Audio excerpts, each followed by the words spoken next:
Boa noite a todos. É com muito amor nos nossos corações que a gente recebe a nossa querida Cláudia Regina, que vem da nossa casa, querida para a gente. Vamos envolvê-la com todo o nosso amor no estudo da noite de hoje. Ela vai começar com uma música para agradar os nossos corações.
Boa noite a todos, que a paz de Jesus seja conosco. Agora a Silvia perguntou assim para mim, que é a luz de cima? Eu falei para ela, a luz de cima sempre, por favor.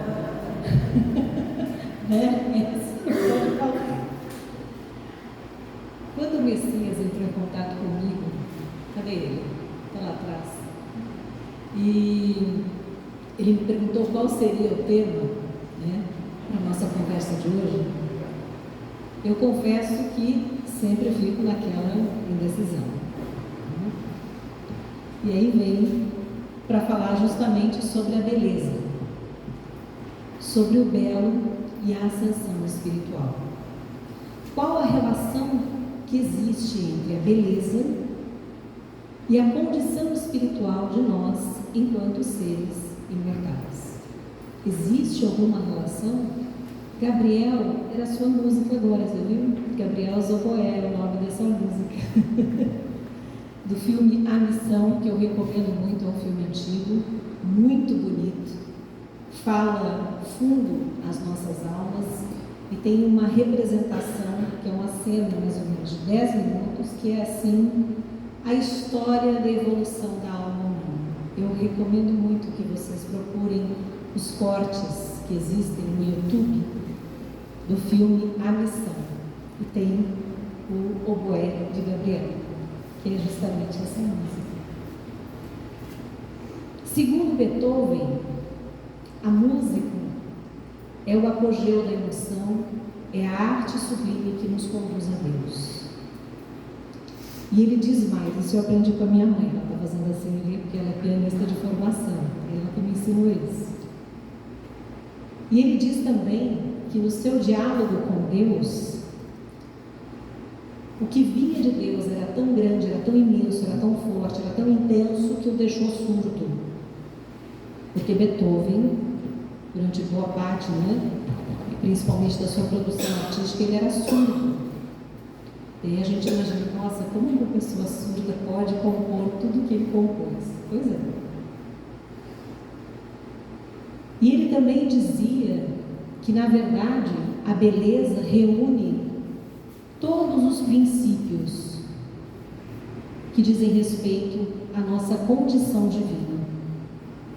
Então estão ali a bondade, estão ali a justiça, está ali também o amor. Tudo isso se comunga através da beleza.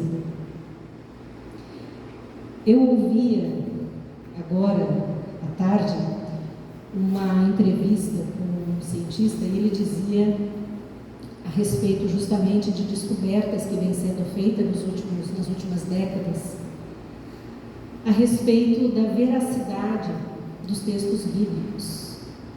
Então ele contava a respeito justamente de uma descoberta muito, muito recente, que deixou tanto físicos quanto químicos assim, em parafuso, digamos assim.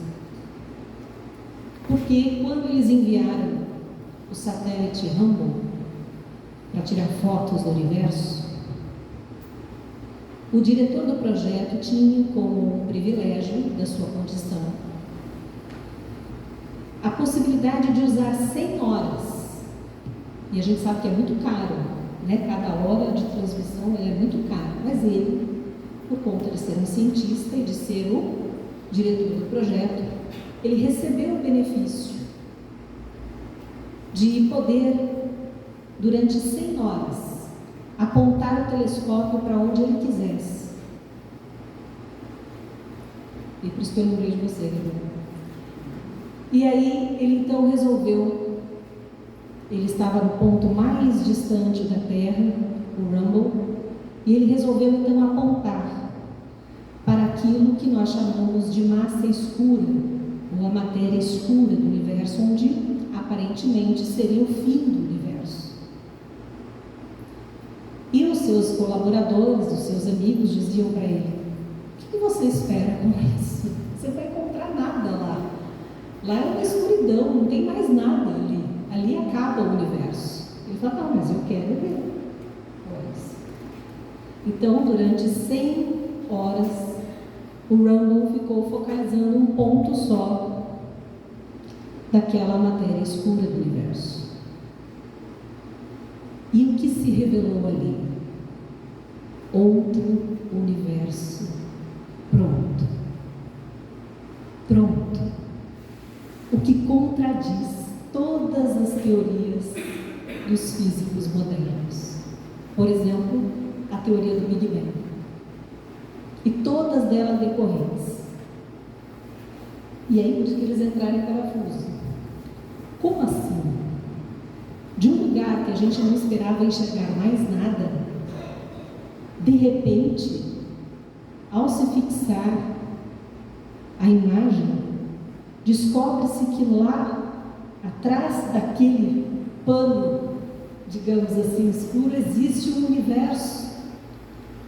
O que também dá margem aí para as outras teorias que falam de múltiplos universos, Se aquecerem, se fortificarem. E o que mostrava aquela imagem? Se vocês acessarem lá no Google, Hubble Deep Field, Hubble Deep Field, vocês verão essa foto. Só que essa foto ela não era tão boa. Então eles fizeram uso de um outro aparelho mais sofisticado, que é do James Webb. Vocês põem lá, James Webb Deep Field. Também verão essas imagens. E mostra justamente toda a beleza que constitui o universo. E que a nossa realidade material traduz de uma forma muito pálida. O Leon Denis, ele escreveu um livro inteiro sobre essa questão do espiritismo e da arte, especificamente, como uma das expressões da beleza de Deus. E ele nos traz ali inúmeros insights para a gente pensar a respeito do que seja, qual seja o papel da beleza, do belo, da arte na nossa vida. Só complementando a palavra de Beethoven, ele diz assim: devo dizer sozinho comigo mesmo, devo viver sozinho comigo mesmo. Sei bem que Deus e os anjos estão mais perto de mim em minha arte do que os outros que possam estar à minha volta. Comunico-me com eles, esses seres angelicais, e sem temor. A música é uma das entradas espirituais nas esferas superiores da inteligência. O Leon Denis nos fala que a música é a arte mais elevada que existe. É aquela que alcança o maior número de cérebros na Terra, para a condição em que nós nos encontramos. E aí, o interessante, voltando lá para a ciência, que existe uma teoria, uma hipótese, que é a hipótese das cordas, a teoria das cordas, que procura juntar a física clássica com a física quântica. Ela procura integrar essas duas físicas. E o que ela diz? E aí a gente entende, junta tudo e faz todo sentido. A menor partícula do universo, em verdade, é uma corda. É o formato de uma corda que se fecha num círculo. Por isso que a esfera é a forma, digamos assim, universal. E essas cordas, quando elas vibram, elas criam tudo o que existe do ponto de vista material. E aí a gente vai entender quando o Leon Denis diz que a música é a arte que atinge o maior número de cérebros de maneira mais intensa e mais imediata. Agora, é claro que depende do que nós cultivamos em termos de música, em termos de arte no geral, não é assim? Eu lembro que, uma certa feita, atendendo uma pessoa no meu trabalho,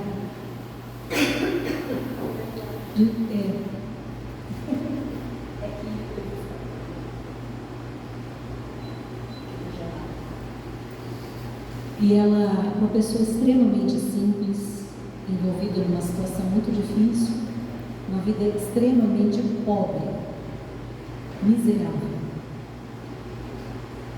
uma condição muito, muito difícil do ponto de vista material e do ponto de vista também social, porque ela estava envolvida numa situação de violência, em que ela é quem praticava a violência em relação ao ex-marido. Por conta de uma série de questões. E num dado momento em que nós conversávamos, ela então, se sentindo muito à vontade, ela então compartilha comigo um desejo que ela tinha. Porque toda a sua família já estava completamente desestruturada. O filho já havia cometido alguns crimes. O intuito daquele filho era assassinar o próprio pai, ele já tinha tentado 4 vezes. A filha fugia de casa, ia se abrigar na casa da avó, porque não conseguia permanecer naquele lar. E o pai residia fora de casa, na verdade, na porta da casa. Ele ficava na porta da casa, na rua. E num dado momento, então, ela vira para mim e fala: Cláudia, sabe qual é o meu maior sonho? Porque o filho sairia, ele já havia sido levado, da última vez que ele tentou cometer um crime, e ela recebeu a notícia de que ele seria solto. E ela disse para mim: sabe qual é o meu maior sonho? Eu queria que meu filho chegasse em casa e visse uma flor em cima da mesa da sala. E eu perguntei a ela: por que uma flor? Porque uma flor é tão linda que traz a esperança da gente encontrar de volta o caminho. Uma flor é tão linda que traz a esperança de volta da gente encontrar o caminho.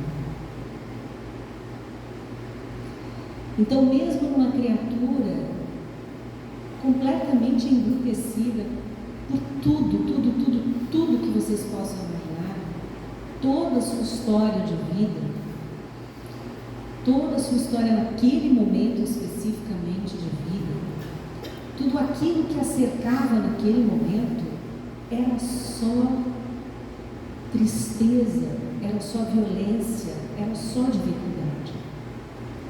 Mas ainda assim, dentro dela, havia esse sentimento e essa orientação para a beleza. A beleza como uma esperança de ordenar a sua vida tão desordenada. Quando nós nos afastamos de Deus, nós nos afastamos desta ordem divina. Nós nos afastamos da possibilidade de nos identificarmos com aquilo que realmente somos, filhos de Deus. O Leon Denis, no seu livro, que recebe a contribuição muito grande de um espírito que se apresenta como esteta, ele fala em muitas passagens do livro, né? E ele diz assim, da necessidade que todos nós temos, então, de uma vez sabendo que a beleza, ela é uma emanação de Deus, que chega a nós por diversas fontes. Ela nos chega através do pensamento, ela nos chega através da arte, das mais variadas, ela nos chega mesmo através dos gestos mais simples que nós podemos ter.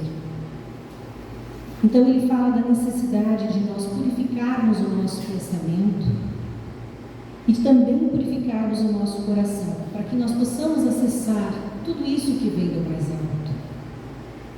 Lembrando da física, tudo é sintonia, tudo é vibração, e nós nos colocamos na condição de vibrarmos junto ou não com essas forças que nos chegam. Por isso que eu brinquei com a Silvia, a luz de cima pode acender sempre, tem que ficar sempre acesa, né? E o Leon Denis então nos fala: o pensamento e a intenção divinas, sendo bem a manifestação deles, é o belo, inevitavelmente. Em sua ascensão, o ser deverá mais e mais compenetrar-se desse pensamento soberano, dessa vontade, e dedicar-se a realizá-los em si e à sua volta sob formas sempre mais perfeitas. Sua felicidade consistirá em assimilar essa lei e em cumpri-la. Eu lembrei agora do Divaldo. O Divaldo, ele sempre fez questão de se apresentar muito bem vestido publicamente, né? E ele dizia: por que eu faço isso? Há pessoas que acham demais. Ele falou: não, eu estou ali representando o Espiritismo. Não é a mim que as pessoas veem, mas é o Espiritismo. Se eu fosse desleixado, se eu não me importasse com a minha imagem naquele momento, eu estaria dizendo a eles que o Espiritismo é aquilo, é aquele desleixo, é aquele pouco caso.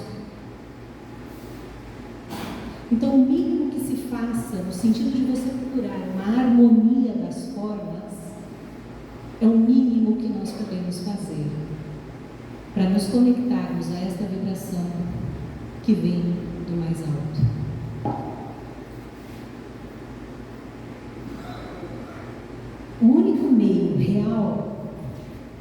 conhecermos e acessarmos a verdade é justamente aquele que nos conduz, é aquele que nos conecta a Deus. A partir do momento em que nós admitimos a verdade da existência de um ser superior, da existência de uma alma, da existência de uma vida que está para além das nossas condições materiais, a nossa alma se coloca em ordem com toda a realidade que está à nossa volta.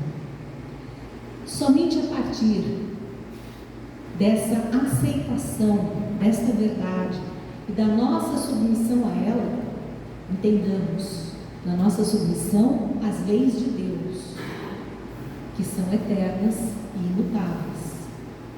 Somente a partir desta aceitação é que nós podemos então viver a realidade material, porém, sempre tendo em vista a nossa realidade espiritual. Haverá diferença?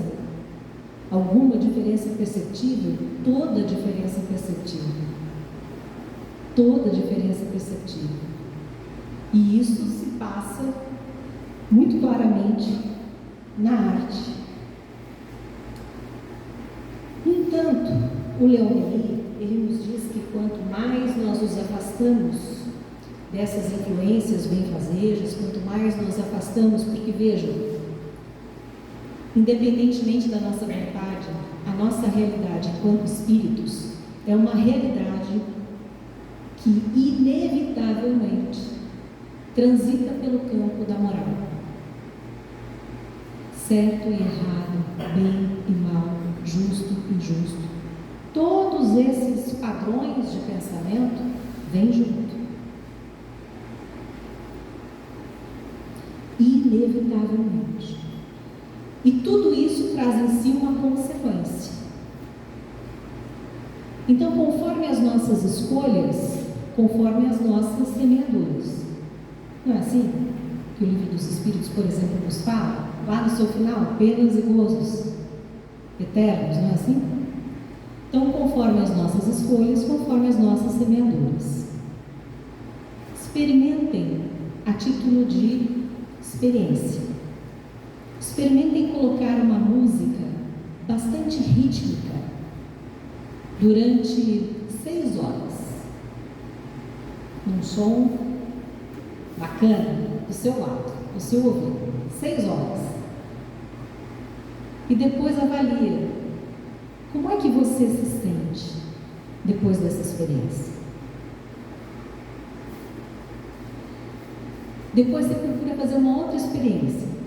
Você pega uma música tipo essa daqui do Gabriel e fica lá 6 horas, uma altura bacana, e você exposta a essa irradiação.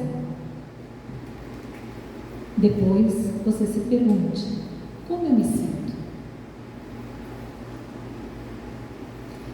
Eu não sei vocês, mas por exemplo, eu quando eu tenho que redigir alguma coisa, escrever alguma coisa, eu vou lá no YouTube e ponho aquelas músicas de passarinho, de aguinha, sabe assim?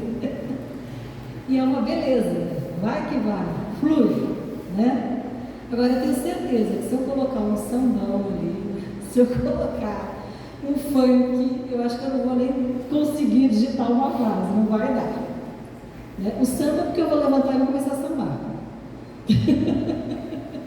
Agora, o funk, eu acho que vai atrapalhar um pouco o meu raciocínio, de verdade. Isso não é preconceito, gente. Porque eu sei que muito, hoje em dia, se reputa tudo a preconceito. Preconceito é uma condenação, muitas vezes, que se faz anterior ao conhecimento. O que eu trago aqui a vocês é fruto de conhecimento, tanto dos encarnados quanto dos desencarnados. Existem diferenças. Lembremos daquele experimento da molécula de água, né? Que foi exposta a vários tipos de sons e de palavras, e como a molécula se registrou após essas experiências, de modos muito distintos. Lembram quando eu falei a respeito da menor partícula que existiria, que seria no formato de onda? que essas ondas elas vibram e criam toda a realidade material, é música, é vibração. Por isso nós somos profundamente afetados por ela. Da mesma forma, pelas imagens que consumimos, pelas palavras que consumimos. E uma das coisas que o Leon Denis nos fala justamente é sobre o perigo do avanço das ideias materialistas, porque elas acabam centrando tudo no homem e não em Deus. Por isso, imediatamente nós entendemos que todas as doutrinas materialistas são, por essência, reducionistas. Elas reduzem tudo que existe ao homem, ao ser humano. Então, é como se, por exemplo, fazendo uma comparação grosseira, é como se, por exemplo, nós delegássemos a uma formiga dons para ela filosofar, para ela fazer arte, para ela registrar a história, mas do ponto de vista dela, formiga, para falar da nossa realidade. Vocês acham que a formiga ia retratar com o mínimo de proximidade do real aquilo que nós experimentamos como seres humanos? Pois é exatamente assim que o materialismo nos trata. Nos considera como se nós fôssemos formigas no universo. Então existe toda uma realidade à nossa volta que é absolutamente desprezada, para nós vivermos e convivermos somente com essa realidade material, passageira, e que nos condena a um futuro nada. A gente vê isso muito claramente nas pinturas, por exemplo, nas obras de arte.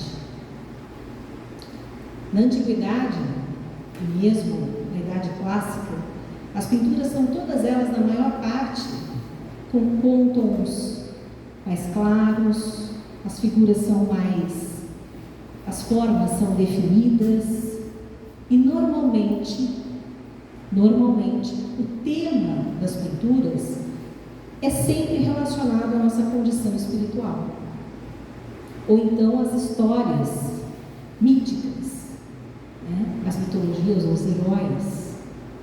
Então, essas são as características desse tipo de arte mais antiga. A partir da modernidade, com a era das revoluções, em que muito terror e muito sangue foi derramado, tanto nos campos da Europa como aqui nas Américas, as artes se modificaram. E imediatamente nós percebemos essa decadência, esse declínio. Então, das cenas dos heróis que salvavam a alma humana, nós passamos aos heróis das revoluções que matam os seres humanos e que destroem o imaginário das almas. E nós vimos retratados isto há séculos. E já lá no século XIX, Leon Denis falava sobre o perigo de nós encaminharmos por aí. Porque toda arte é em si uma forma de mediunidade. O artista nada mais é do que o receptáculo das imagens e das palavras, como Leon Denis diz. Ele traduz moléculas fluídicas trazidas pelos espíritos e transforma isso em moléculas materiais, que se imprimem em textos, em músicas, em melodias, que se imprimem em imagens, porque a música aos poucos foi se tornando cada vez mais sincopada, mais fragmentada, justamente por influência dessas ideias revolucionárias, que querem contestar a harmonia, que querem contestar o belo. Então, por isso que hoje nós vemos esta onda que nos invade de forma muito clara, privilegiando não o belo, mas o feio, não o culto, mas o inculto, não o bom, mas o mal, não o justo, mas o injusto. É uma inversão completa de valores. Às vezes eu sinto que a gente está no meio do século XIX, porque são as ideias que foram trazidas muito à tona lá no século XIX, mas que vinham caminhando já há alguns séculos. Mas ali foi uma verdadeira ebulição. Hoje nós concretizamos as ideias que eles trouxeram lá no século XIX. Muitos pensadores daquela época, se olhassem para os nossos dias, falaram: vencemos. E o que significa essa vitória? Significa a desordem da alma humana, que não consegue mais saber quem é. Significa a absoluta desobediência e submissão às leis de Deus. Significa a tirania e a violência que se impõe sobre o próximo. Então, muito diferente daquilo que a Silvia falou na prece dela, para diante do próximo nós nos perguntarmos, né, o que Jesus faria nessa situação, qual o pensamento seria de Jesus nesse momento. Hoje, não existe mais esta orientação. E o Leon Denis conclui a fala dele, e eu também a minha, dizendo da importância de se educar a todos, crianças, jovens, adolescentes, idosos, adultos, de nós nos educarmos do ponto de vista estético. Em outras palavras, prestarmos atenção àquilo que nós temos consumido enquanto arte. Será que tudo é arte, efetivamente? Os Espíritos nos falam que não. Porque a arte é justamente aquilo que nos conduz a Deus. Portanto, é sublime, é suave, é harmônica. E a harmonia é conforme os desígnios, a vontade e as leis de Deus. Tudo aquilo que é contrário a isso não é arte, é uma manifestação humana, mas não pode ser considerado arte do ponto de vista espiritual. Então, que nós tenhamos esta noção de responsabilidade conosco e com os pequenos, né? Que hoje consomem muitas plataformas, consomem muita internet, muitos filmes, e muitos deles, infelizmente hoje em dia, impregnados pelos 3 R's que eu falo.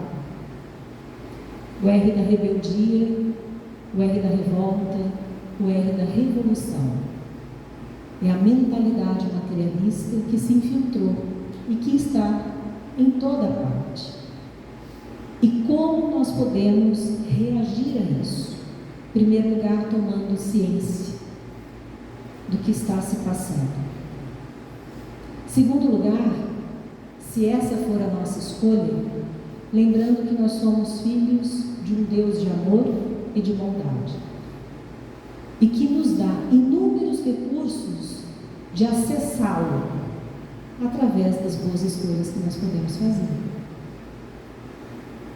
Claro que vai ter um momento em que você vai querer dar uma sambadinha, sem problemas. Faz parte do nosso nível evolutivo, do nosso estágio aqui, né? Da sexta-feira me falaram isso. Cláudia, mas como que a gente vai? Ó, tem hora, né? Você está lá parada na rua, passa a bateria da mangueira, se você não mexer nem o pezinho, meu amigo, você já vai ser canonizado. Você já está em outro nível, né? Agora, se o pezinho mexer e você der uma sambadinha, ok. Agora, 24 horas por dia não dá, né? Porque aí você vai entrar numa outra vibração, vai dar uma baixadinha.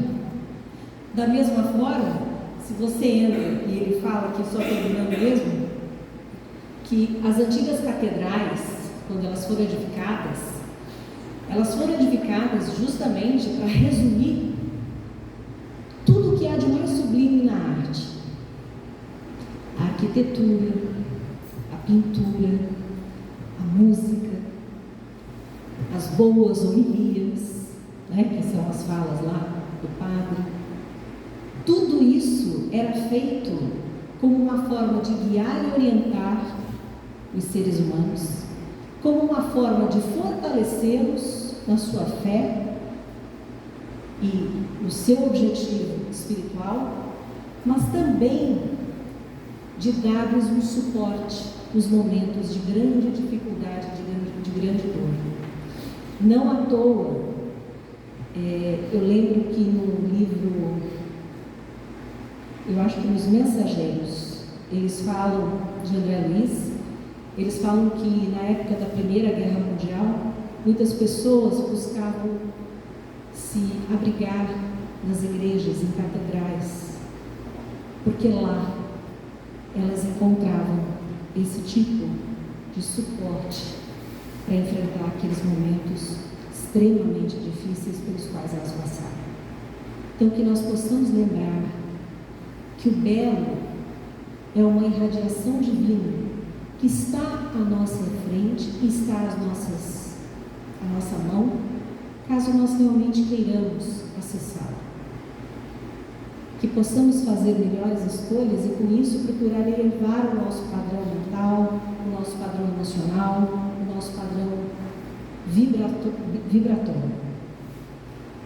E quanto mais nós fizermos isso, mais facilmente a gente vai se distanciando das nossas dificuldades enquanto espíritos encarnados.